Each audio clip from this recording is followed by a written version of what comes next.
yielded to the Spirit. In Ephesians chapter 4 verse 3, gaya po ng ating key verse, make every effort to keep the unity of the Spirit through the bond of peace. Unity is a work of Spirit, mga kapatid. Not by might, nor by power, but by the Spirit of the Lord. Hindi natin ma-achieve yung unity kung sariling lakas lang natin, gagamitin natin. To keep unity, we must yield.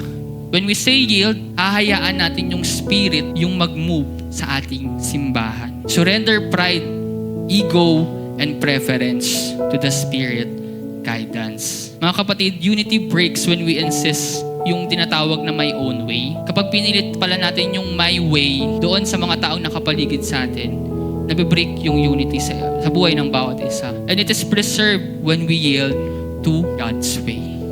When we allow His way to move in our church, doon natin may experience ang complete unity sa bawat isa. Whenever na nagkakaroon tayo ng conflict, kasi hindi naman may iwasan yan tama po ba? Pause and ask. Let's not act by emotion. And ask yourself, am I being led by the Spirit or by my ego? Mga kapatid, let's choose humility. Let's choose patience. And let's choose peace.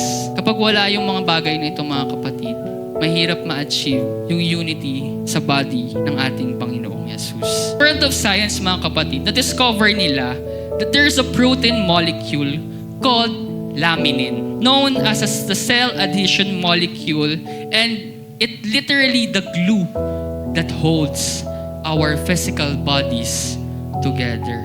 But here's the incredible part, mga kapatid. Under a microscope, laminin shape is that. What does it look like, mga kapatid?